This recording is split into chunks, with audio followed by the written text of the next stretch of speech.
ever changed? That's what we don't do. Do we sit down and teach our children to fear God? My father did. I feared God. Well, I thought Dad was God. But nevertheless, you fear God. Have a healthy fear of God keeps you from doing a whole lot of things. Sandra, chapter 5 and verse 26. Good to have you too. 5:26, Deuteronomy. Deuteronomy chapter 5 and verse 26. For who is there of all flesh that hath heard the voice of the living God speaking out of the midst of the fire as we have and lived?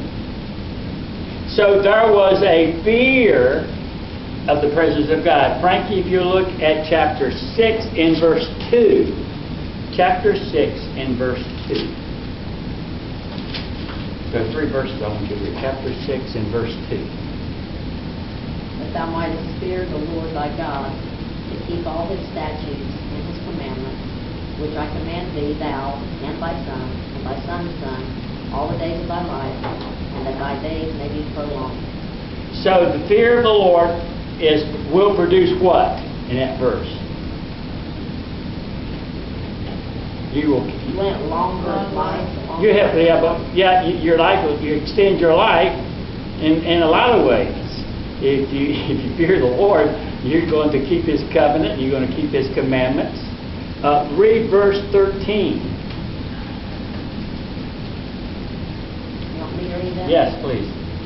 Thou shalt fear the Lord thy God and serve him, and shalt swear by his name. So if you fear the Lord, you're going to do what? You're going to serve Him. What else are you going to do in that verse? Swear by His name. You're going to swear by His name. In other words, you swear by His name, meaning that I swear that God said, in a good way, that God says this, and I'm going to believe it, and I'm going to do it. Now read verse 24, Frankie. All right. And the Lord commanded us to do all these statutes, to fear the Lord our God, for our good always, that He might preserve us alive as it is at this day. So again, fearing the Lord is for what purpose? What? For our good. For our good. Until when? How long does this last? Always. Always, right? All right, Richard, if you look then at chapter 8 and verse 6. Therefore, thou shalt keep the commandments of the Lord thy God, to walk in His ways and to fear Him. So if you fear God, you'll do what in that verse? Walk in His ways and You'll walk, fear Him.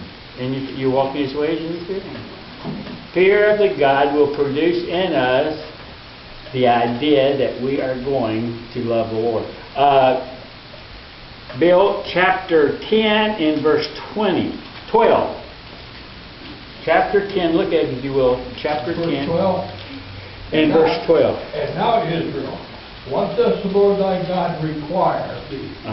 But to fear the Lord thy God, to walk in all His ways, and to love Him, and to serve the Lord thy God in all thy heart, with all thy soul. Okay. Has everybody got that verse 20?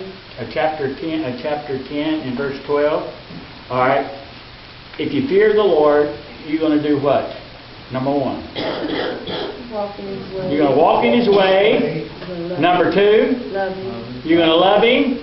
Number 3. Serve Him You're going to serve Him. Number 4. with all your heart. How are you going to do that? Right, with all your heart and all your soul. Get in the Word. So when you can. You got to get in the Word. If we never read the Word. The fear of the Lord produces, and reading the Word is part of the process, how we grow in loving the Lord. That's it. Boy, you got that underlined, Serena? You have red. Yeah. Okay. Bill, verse 20. 20? 10:20. Oh, 10:20. Yes. Oh, okay. I thought you wanted to go to chapter 20. No, I want somebody else to do it. Okay. And thou shalt write them upon the doorposts of thine house and upon thy Is that it? Not No. 10:20. Chapter 10, verse 20. Thou shalt fear. Okay. Thou shalt fear the Lord thy God, him shalt thou serve, and to him shalt thou cleave, and swear by his name. So the fear of the Lord will do what? It'll cause you to serve. You'll go in the service with the Lord. You're going to cleave to him. And you're going to cleave to Him. See, the fear of the Lord, say, well, I fear God. Well, how many things have we said already that indicate that you fear? Anybody wrote those down? I should have done that. All right, Mary, chapter 13 in verse 4. Just in case we haven't got it yet. In case we haven't got it yet, Yeah. Moses put it again in chapter 13 in verse 4. You shall walk after the Lord your God, and fear him, and keep his commandments, and obey his voice, and ye shall serve him, and cleave unto him. So our walk with the Lord will produce what? The fear of the Lord, and that will produce what, Mary? Obedience? Is that what? Obedience. So the walk that we have with the Lord is in the fear of the Lord, and that will produce service. And what? And you cleave to Him. What's that mean? How do you cleave to the Lord? Hang on. Hang on. Man wants to reverse that. Oh? We want the Lord to have us to cling to Him first. Then we'll serve Him, then we'll obey His word. We want the Lord to do His work before we do ours. Is that what you're saying? We want Him to work on us and give us what we need. Now, what's the Lord done to me lately? Kind of attitude, right? Seems like. Oh, what's the Lord done for me? Okay, next one is get more pens. Okay, you got to get a red one.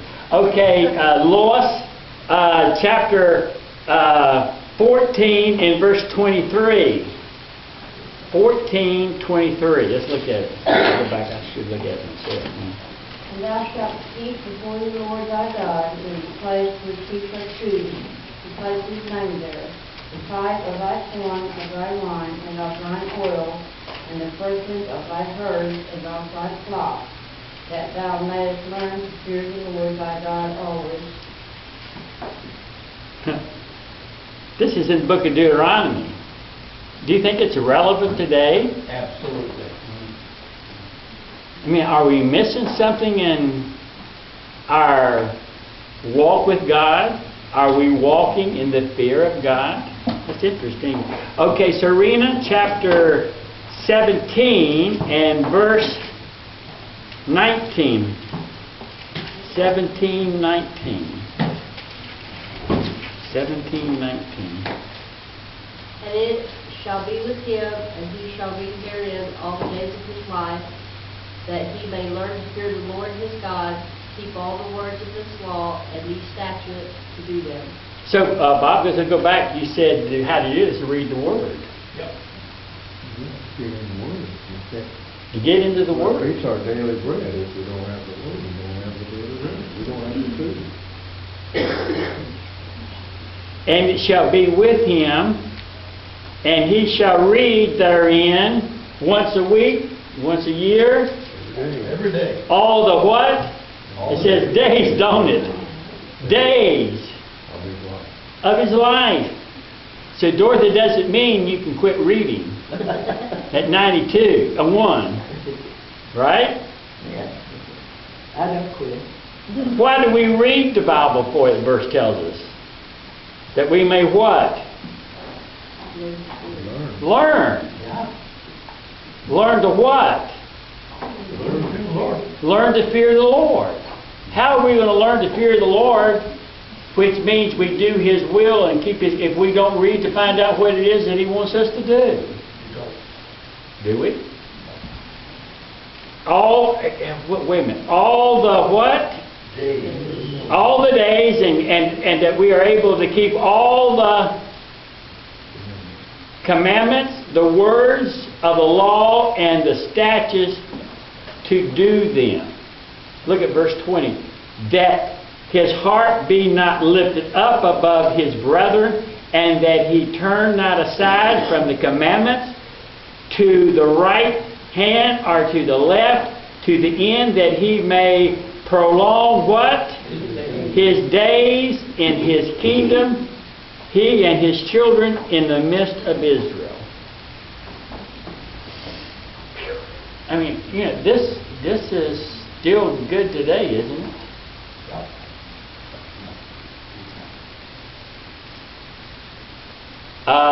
Dorothy, chapter, what was that, 17? Chapter 28 and verse 58. 28.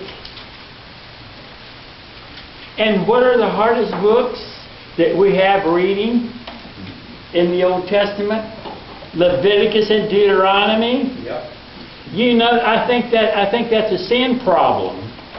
Is because our nature doesn't want to fear God, and our nature is not really wanting to abide by God's word. But how many verses have we read so far that indicate to us how we are to live our life?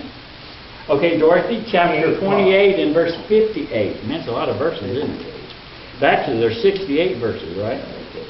58.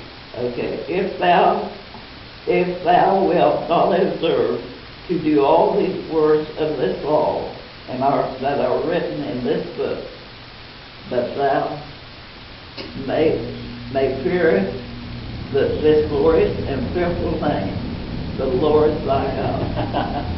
Okay, not Peggy. Where's Peggy at, little smile? Read that verse in your NIV.